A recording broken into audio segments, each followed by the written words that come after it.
I'd like to share with you some ideas I have for making software better and introduce the project I've been developing called LayerCake. In this talk, I'll introduce what I mean by declarative languages, show how they are important to the state-of-the-art software, discuss areas of inefficiency that exist even in today's best software patterns, introduce LayerCake and show how it improves the state-of-the-art, followed by a demo. The most significant advances in software development efficiency in my career have come from doing more in declarative languages and less in code. By declarative language, I mean a format which supports a hierarchical collection of things with properties, sometimes expressions like XML, HTML, CSS, and Excel. There are no statements executed, loops, etc., so these formats are much easier to use. This chart shows my take on the best patterns used for each of the main subsystems of an enterprise application in today's state-of-the-art. What jumps out to me is that each subsystem uses some type of declarative language. You implement user interfaces via declarative template pages that are mostly HTML, configure components, persistence, services, and messaging via XML or code annotations. Use high-level tools and formats to let business users manage rules, workflow, and content. Let's look at some more good patterns. The best systems keep the domain model separate and do not replicate that logic in multiple places. They use inheritance and override APIs for customization and do not rely on copies. They provide rich business user tools which empower the organization, not IT. These tools should support source control, collaboration features like diff, sync, rollback, merge. Here's a mock-up of state-of-the-art software. It's good that key files are declarative, exposing UI, rules, components, and workflow to declarative programmers and tools. And good that annotations allow the persistence and service layers to avoid creating copies of the domain model for each of those layers. But bad that the domain model is somewhat split and replicated between the client, the component framework, the service layer, and the core model, and tied explicitly to the persistence implementation. And bad that most files use runtime weakly typed connections. These connections lack integrity checks and tooling for managing references such as name completion, edit time errors, navigation, and refactoring. Instead, you find errors the first time you test a page, or worse, no error at all for a bad reference, just the wrong result. At runtime, each lookup takes hundreds of machine instructions, if not thousands. In contrast, compiled strongly typed connections fix these integrity problems and compile down to a single load from offset instruction. But in the state-of-the-art, only the Java code uses them. Let's look at some more problems with declarative languages today. They are also frequently missing the required expressiveness to do what you need.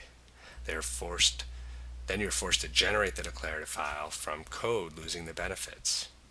Logic is spread out across file types, making code harder to read.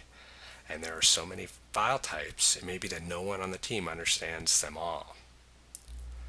Code paths are not traceable via debuggers, and they are missing important language features for customization, particularly inheritance. And when you don't have inheritance, the only way to customize is to copy files and then later merge changes to the originals by hand.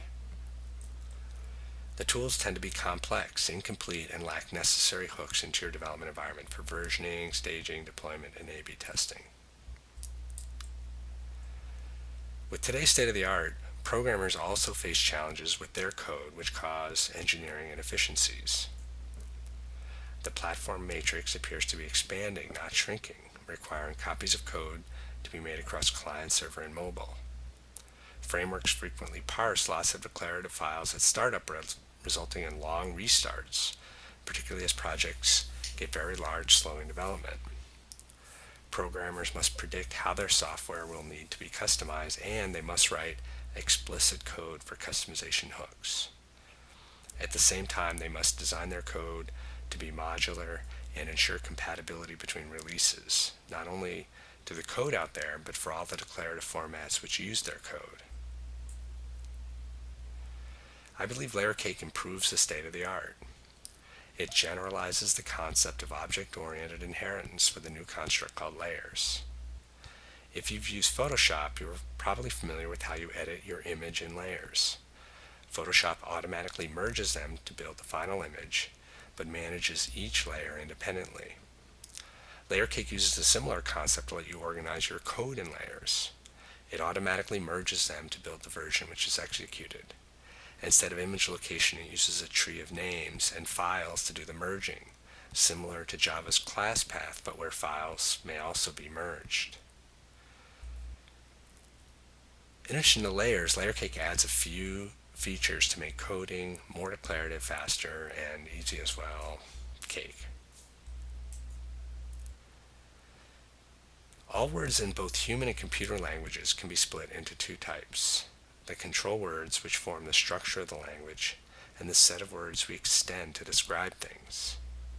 I believe that the construct of layers, which occurs commonly in nature and programming, is a control word we missed in computer languages. With layered code, you can customize any aspect of any part of the system with no hooks required by the programmer. You can keep those changes separate and later merge them automatically.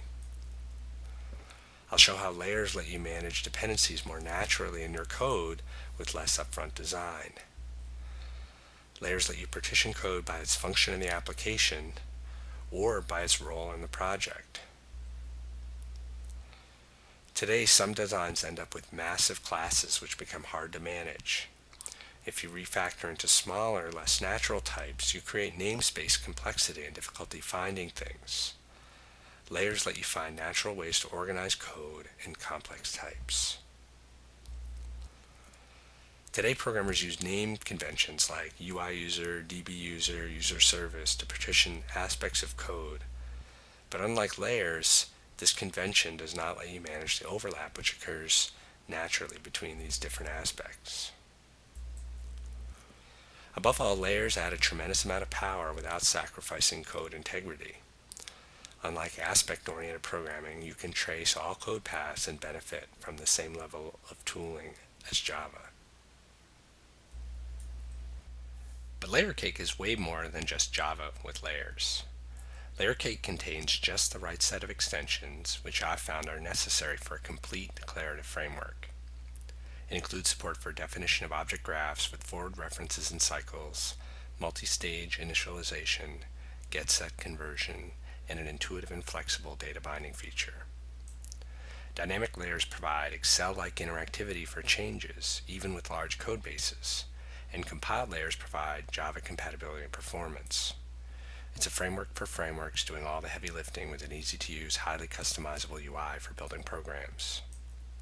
Application code is kept separate from framework code, so it is reusable and readable.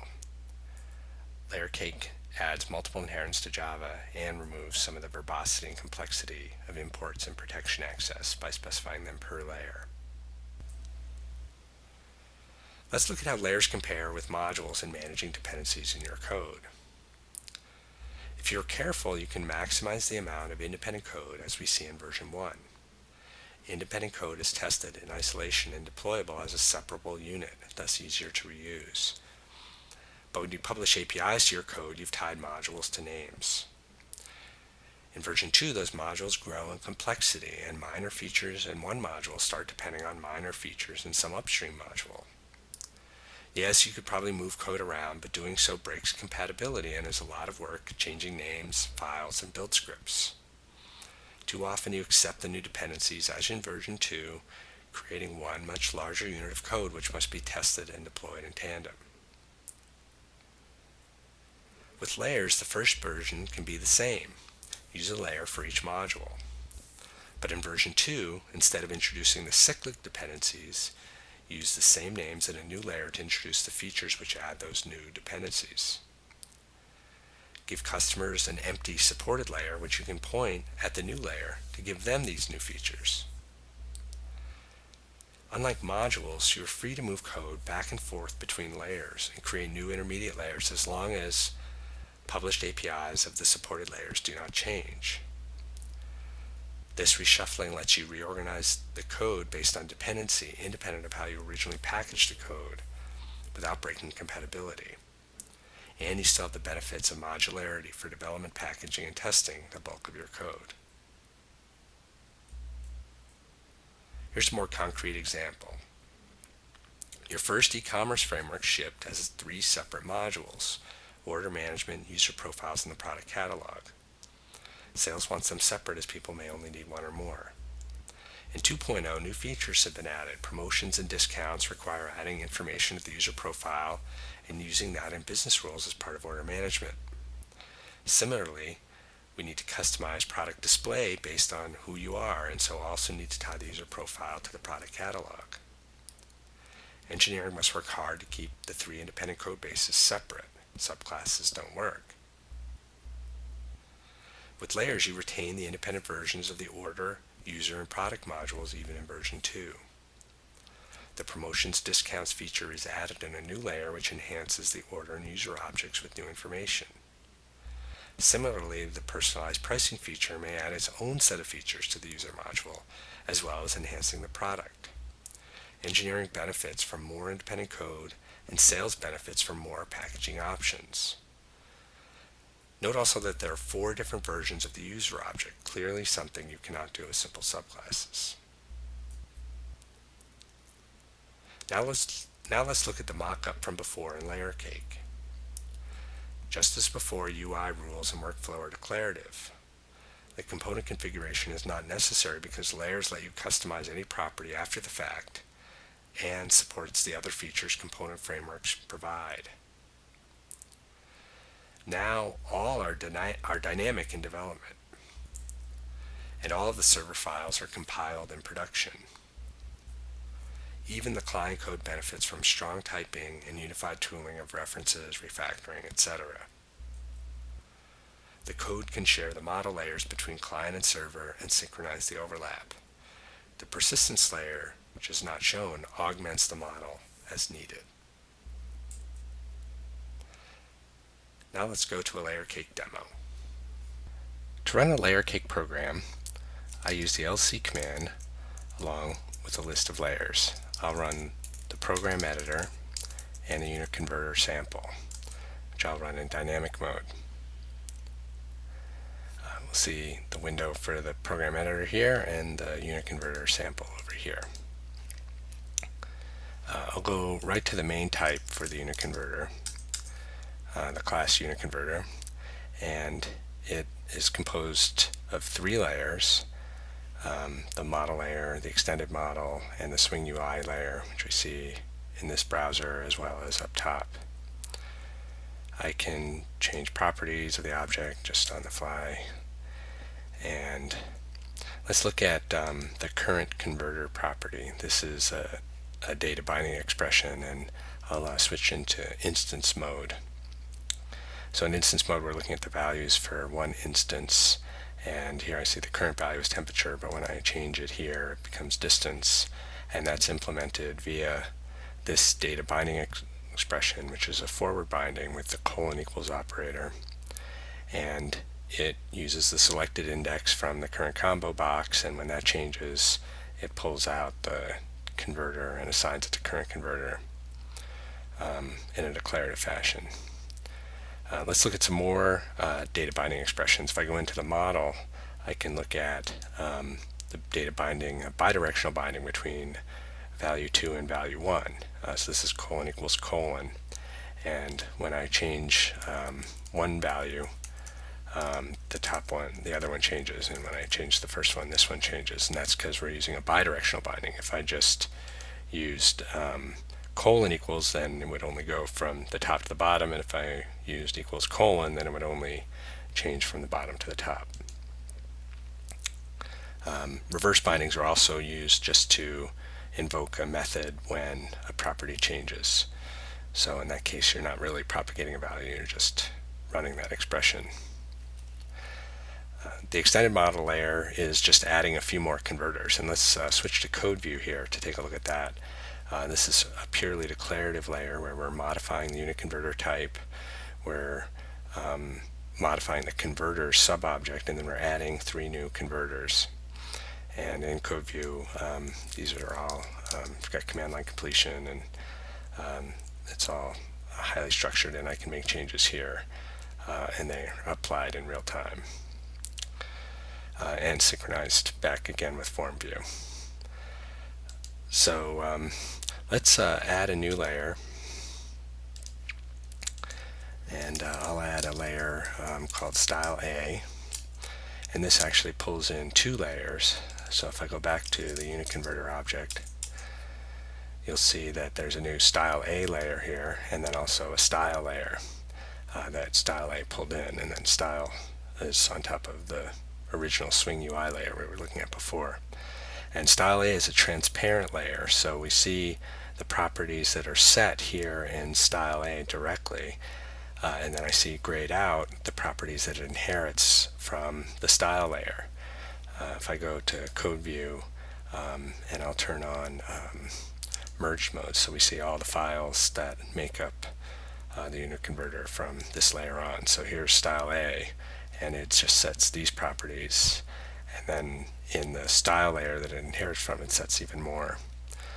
So with the transparent layer, you can create a template for customization that you can then lazily fill in, which is a very convenient way to customize applications. So another thing you can do with layers is you can remove them. So if I delete the style layer, the appearance goes back to normal. Or I can delete the entire application layer itself. And when I delete the model layer, it deletes all the layers on top of it. So the whole application goes. And then I'll add a different application. This is an expert system for decision making. You answer a bunch of questions, and it gives you advice on how to make the decision. So let's go to the main component, the analyze situation component. And first I want to go into the view menu and show how I can filter the types based on 2 different dimensions. One is based on the code type. So here I can just show just the declarative files. So this is the style and sort of the base level types that make up that type. And these are just simple property sheet type objects that are designed to be declarative. Then I can also show just the code that makes up the user interface. So here we're looking at just the UI types. Or I can show just the style settings. So these are just the properties that are broken out for styling. Or I can show just the domain model. And the domain model is the business piece of the application. So taking a look at the factor value, this is an enumerated type, and I'll go to code view and turn on merge mode, and you see that the code piece is here to define what makes up a factor value, and then the business logic is separate in a separate layer for defining the names. And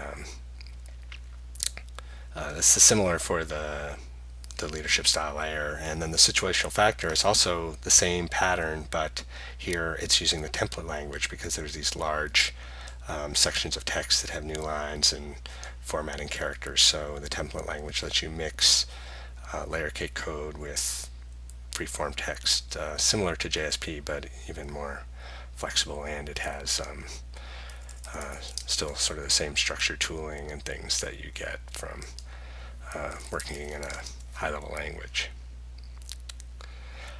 Going to the situation object, this breaks out the actual rule for what makes a good decision, and this is a nested set of switch statements which match directly the problem, the way we're given the problem. So it's a highly declarative format, but without having to go into a whole DSL. Instead, it's just a snippet of code that the programmer can create, and it still benefits from all the high-level typing and strong typing that you get, and debuggability that you get with using Java-like language. So that's it for the basic demo of LayerCake. Go to layercake.lc for demos of other frameworks and documentation. Let me know if you'd like to get involved. I'm looking for partners, pilot projects, beta testers, and thanks for watching.